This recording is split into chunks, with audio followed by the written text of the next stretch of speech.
ഹരി ഓം. സംസ്കൃത ഭാഷാ സഹായിയുടെ ഇന്നത്തെ 8th സ്റ്റാൻഡേർഡിൻ്റെ സംസ്കൃതം ക്ലാസ്സിലേക്ക് എല്ലാവർക്കും സ്വാഗതം.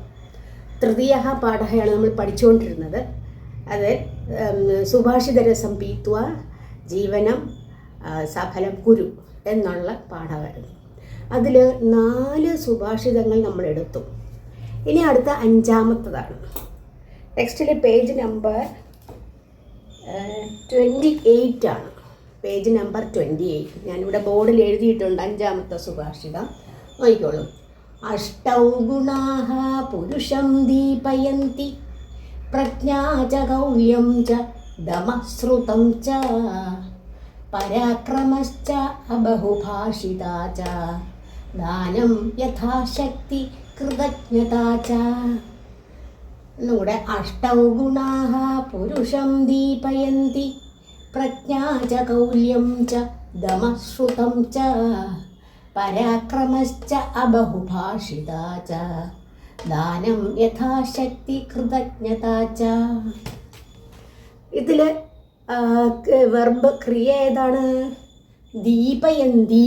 ദീപയന്തി ഒന്ന് ഇലിമിനേറ്റ് ചെയ്യുക, പ്രകാശിപ്പിക്കുക എന്നുള്ളത്. അതിൽ കം ദീപയന്തി. ആരെയാണ് പ്രകാശിപ്പിക്കുന്നത്? പുരുഷം ദീപയന്തി. പുരുഷം ദീപയന്തി. കീദൃശൗ പുരുഷാഃ എങ്ങനെ തരത്തിലുള്ള പുരുഷനാണ്? അഷ്ടൗ ഗുണാഃ പുരുഷാഃ. 8 ഗുണങ്ങൾ. അഷ്ടാന്ന് പറഞ്ഞാൽ 8. അഷ്ടൗ ഗുണാഃ പുരുഷനെയാണ്. അപ്പോൾ ഈ അഷ്ടഗുണങ്ങൾ ഏതൊക്കെയാണെന്നാണ് അടുത്തതിലൊക്കെ പറഞ്ഞിരിക്കുന്നത്. അപ്പോൾ നമുക്ക് ആദ്യം ഗുണങ്ങൾ നോക്കാം. പ്രജ്ഞാ ച കൗല്യം ച ദമഃ ശ്രുതം ച പരാക്രമഃ ച അബഹുഭാഷിതാ ച ദാനം യഥാശക്തി കൃതജ്ഞതാ ച. ഇത്രയാണ്.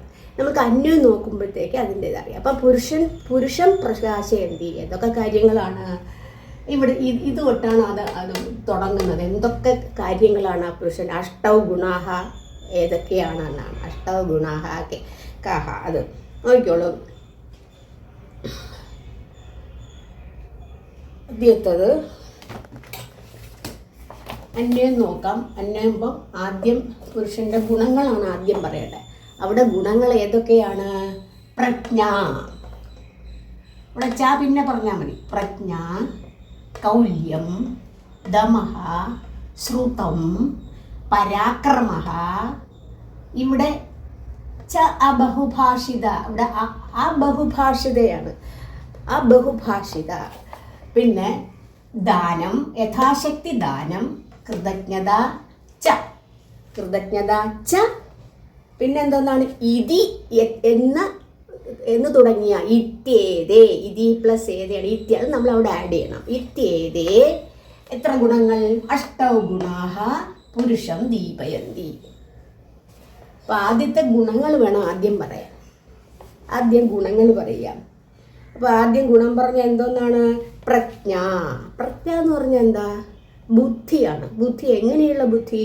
നമ്മൾ സമയോചിതം പോലെ എല്ലാം അതനുസരിച്ച് സമയോചിതം അനുസരിച്ച് പ്രവർത്തിക്കാൻ കഴിവുണ്ടായിരിക്കേണ്ട ബുദ്ധി. സമയോചിതം പോലെ പ്രവർത്തിക്കേണ്ട ബുദ്ധി. എല്ലാ കാര്യങ്ങളും അതനുസരിച്ച് മനസ്സിലാക്കി ചെയ്യാനുള്ളൊരു ബുദ്ധി. അതാണ് ബുദ്ധി. പ്രജ്ഞ എന്ന് പറഞ്ഞാൽ ബുദ്ധി. പ്രജ്ഞയ്ക്ക് വേറെ എന്തെല്ലാമാണ് പര്യായങ്ങൾ? പ്രജ്ഞ, ധീഹി, മനീഷ ഒക്കെ പറയാം. അപ്പോൾ പ്രജ്ഞ എന്ന് പറയുമ്പോഴത്തേക്ക് ബുദ്ധിയാണ്. ആ ബുദ്ധിയുടെ പര്യായങ്ങളാണ് പ്രജ്ഞ, മനീഷ, ധീഹി. മനീഷ ദീർഘം സ്ത്രീലിംഗം ആയതുകൊണ്ട് മനീഷ. ധീഹി. മനീഷ, ധീഹി. പ്രജ്ഞയുടെ പര്യായങ്ങളാണ് മനീഷ, ധീഹി. അപ്പോൾ ഒന്നാമത്തത് പ്രജ്ഞയാണ്. പിന്നെന്തോന്നാണ്? കൗല്യം. കൗല്യം എന്താണ്? അതായത് കുലീനത. Birth from a great family. നല്ലൊരു ഫാമിലിയിൽ ജനിച്ചയാൾ. കുലീനത്വം. കുലീനത്വമുള്ള കുടുംബം എന്നൊക്കെ പറയില്ലേ. അപ്പം അങ്ങനെ നല്ല ഒരു കുലത്തിൽ ജനിച്ചത്. അതാണ് കൗല്യം. ഇനി ദമഃ. ദമഃ എന്ന് പറഞ്ഞാൽ എന്താ? നമുക്ക് ഇന്ദ്രിയങ്ങളുണ്ട്. മനുഷ്യർക്ക് എല്ലാവർക്കും ഇന്ദ്രിയങ്ങൾ, പഞ്ചേന്ദ്രിയങ്ങൾ എന്നറിയപ്പെടും. 5 ഇന്ദ്രിയങ്ങൾ ഏതൊക്കെയാണ്? കണ്ണ്, മൂക്ക്, വായ്, ചെവി, ത്വക്ക്, അപ്പോൾ ഈ പിന്നെ നാക്ക്. അപ്പോൾ ഇത്രയും ഇന്ദ്രിയങ്ങൾ അടക്കാനുള്ള കഴിവ്. അപ്പോൾ നമ്മൾ ഇപ്പോൾ കണ്ണിൻ്റെ എന്താണ്, കണ്ണ് നമ്മൾ ആവശ്യമില്ലാത്ത കാര്യങ്ങൾ കണ്ടു കളയും. അത് നമ്മൾ അടക്കണം, അങ്ങനെ കാണരുത് എന്ന് കണ്ണിനെ ബോധിപ്പിക്കണം. അതാണ് പഞ്ചേന്ദ്രിയങ്ങൾ, കണ്ണിനെ ബോധിപ്പിക്കണം. പിന്നെ രണ്ടാമത്തതൊന്നും മൂക്കിൻ്റെ എന്ത് നല്ല മണം വരുമ്പോഴത്തേക്ക് അയ്യോ അത് നല്ലത് കൊള്ളാം, അത് പോയി കഴിക്കാം, ഇല്ലെങ്കിലും എവിടുന്നെങ്കിലും കടം വാങ്ങിച്ചും ചെന്ന് കഴിക്കും. അപ്പം അത് അടക്കാനുള്ള കഴിവ്, ഘ്രാണശക്തി. പിന്നെ നാവ്, രുചി, ഏതെങ്കിലും രുചി എപ്പോഴും രുചി ആയിട്ടുള്ള കാര്യങ്ങൾ മാത്രമേ കഴിക്കൂ എന്ന് വാശി പിടിക്കുന്ന ചിലരൊക്കെ ഉണ്ടല്ലേ. അപ്പം അങ്ങനെ ഉള്ള അത് അടക്കി വയ്ക്കുക, ആവശ്യത്തിന് വേണം. പിന്നെ ചെവി, അതുപോലെ സൗണ്ട് എന്തെങ്കിലും കേൾക്കുമ്പോൾ അതിൻ്റെ ഇത്. അപ്പോൾ ഇതെല്ലാം അടക്കി വയ്ക്കുക. ചിലർക്ക് പെട്ടെന്ന് ദേഷ്യം വരും അല്ലേ. ദേഷ്യം വരുമ്പോൾ ദേഷ്യം കൊണ്ട് തന്നെ പല പല കാര്യങ്ങൾ നടക്കും, ഈ അരുതാത്ത കാര്യങ്ങളൊക്കെ നടക്കും. അപ്പോൾ അതുകൊണ്ട് ദേഷ്യമൊക്കെ നമ്മൾ അടക്കുക. അപ്പം അങ്ങനെ ഇന്ദ്രിയങ്ങളെ അടക്കുന്നതാണ് ദമഹ. ഇന്ദ്രിയങ്ങളെ അടക്കുക, അതാണ് ദമഹ. അപ്പോൾ 3 പ്രജ്ഞ, കൗല്യം, ദമഹ. ശ്രുതം എന്താണ്? വേദങ്ങളുടെ സ്ക്രിപ്റ്റേഴ്സിനെ കുറിച്ചിട്ടുള്ള അറിവുകൾ, പണ്ടുള്ള കാര്യങ്ങളെല്ലാം മനസ്സിലാക്കാനുള്ള അറിവ്. ശ്രുതം. പരാക്രമം എന്ന് പറഞ്ഞാൽ ബ്രേവ് ആയിട്ടുള്ളത്, പിന്നെ ബ്രേവറി, ധൈര്യശാലി ആയിട്ടുള്ള.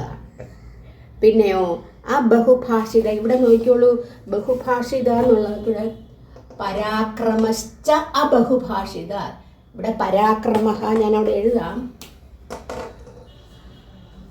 പരാക്രമ പ്ലസ് ച പ്ലസ് അബഹുഭാഷിതയാണ്.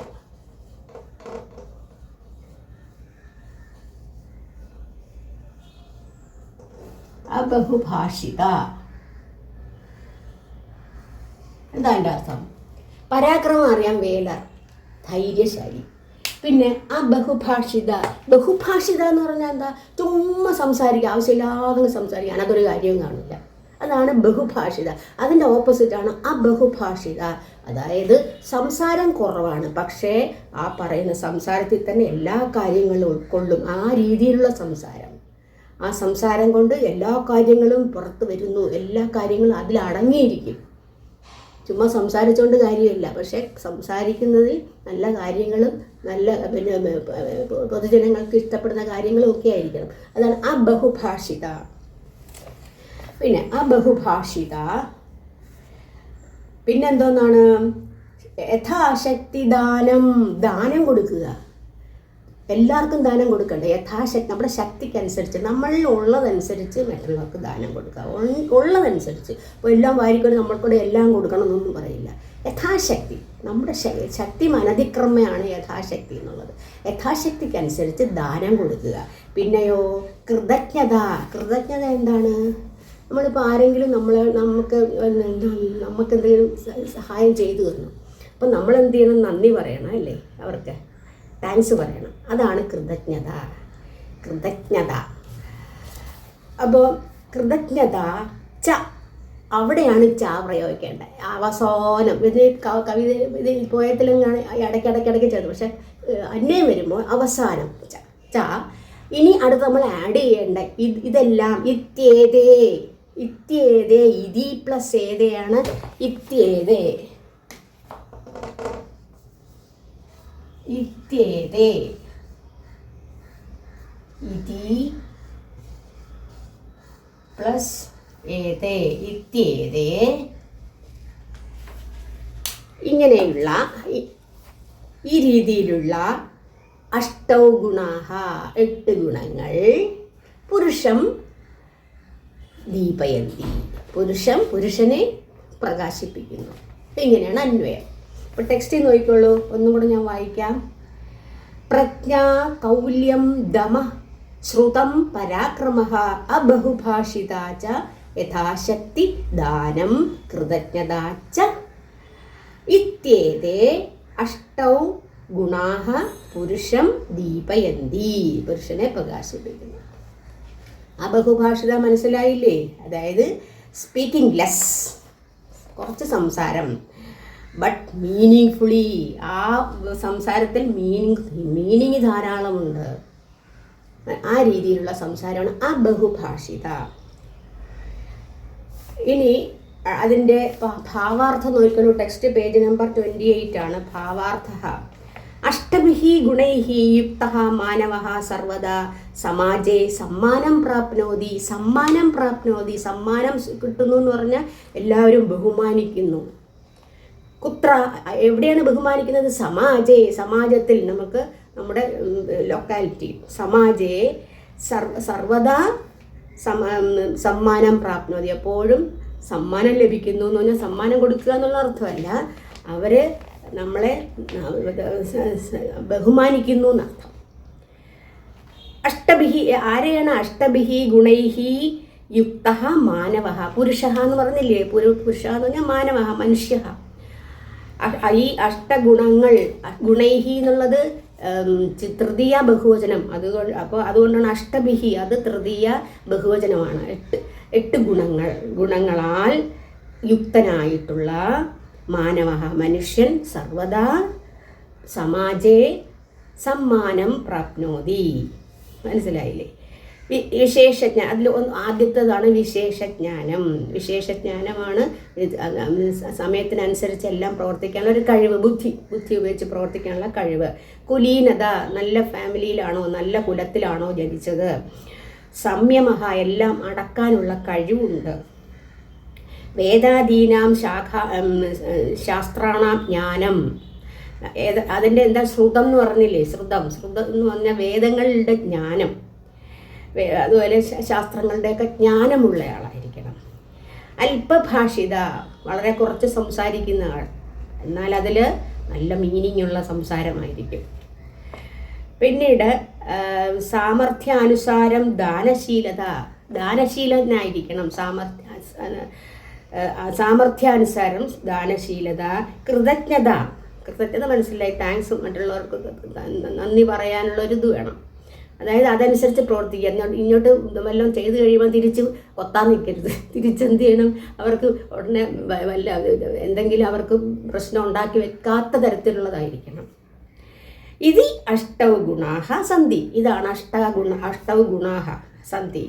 മാനവഃ ഉത്തമഗുണാൻ ആശ്രിത്യ സമ്മാനിതഃ ഭവതി. മാനവഃ, മനുഷ്യഃ, ഉത്തമഗുണാൻ ആശ്രിത്യ, ഉത്തമ ഗുണങ്ങളെ ആശ്രയിച്ചാണ് എന്ത് ചെയ്ത് സമ്മാനിത, നമ്മൾ ബഹുമാനിക്കുന്നത്. എല്ലാവരും നമ്മുടെ ഗുണങ്ങളനുസരിച്ചാണ്.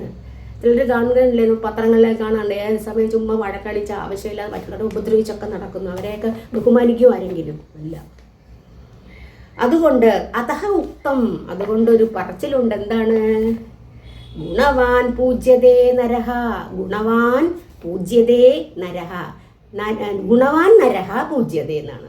ഗുണവാൻ നരഃ, ഗുണമുള്ള നരഃ, മനുഷ്യഃ, പൂജ്യതേ, പൂജിക്കപ്പെടുന്നു. അപ്പം കീദൃശഃ നരഃ പൂജ്യതേ? ഗുണവാൻ, ഗുണയുക്തനായ ഒരു മനുഷ്യൻ പൂജിക്കപ്പെടുന്നു എന്നാണ്. അതാണ് ഒരു ഉക്തമായിട്ടുള്ള കാര്യം. മനസ്സിലായില്ലേ? അപ്പം ഇത് നല്ലൊരു സുഭാഷിതമാണ്.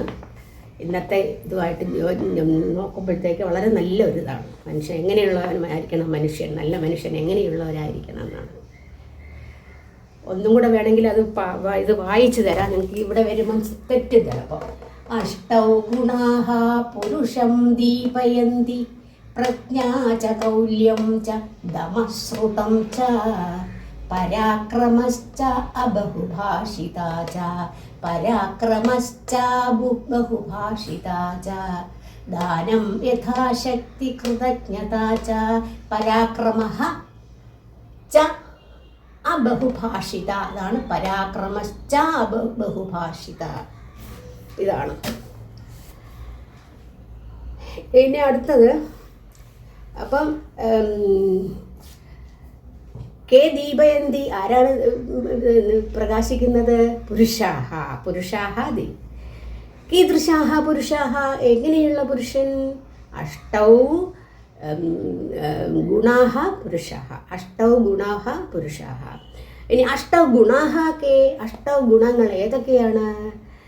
പ്രജ്ഞ, കൗല്യം, ദമഃ, ജ്ഞാനം, പരാക്രമഃ, അബഹുഭാഷിത, യഥാശക്തിദാനം, കൃതജ്ഞത ച.